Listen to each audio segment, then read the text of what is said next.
দোস্তা এই সাপ আমার পিছে লাগছে।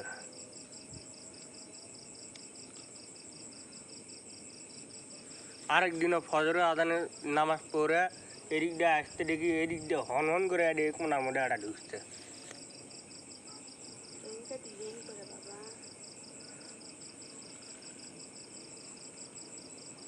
আমি করছি কি রে এলে ধান কুমার লড়াচ্ছে, তখন এলে ধান আনা বড় আসলো। মাথাটা তখন তো এখন আলাদা ধরনের দেখা যাচ্ছে। মাথাটা একেবারে থেতলা করে দেওয়া লাগবে। মাথাটা আলাদা দেখা সাপ যায়। বড়, মেলা বড় লম্বা, এটা মাঝারি সাইজ। অনেকখানি। বুড়া সাপে, বুড়া সাপে।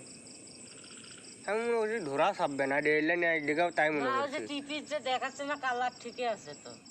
এই আমি আর এই পিছন কার এটা দেখে আমি করছি ধরা সাপ, পরে দেখি তোমার আমার পিছে লাগছে, তারপর ভালো করে মাথাত মারে দেখি আমি এখন শব্দ শুনে কই কি ব্যাপার, কাক কে বাইরে আসছে।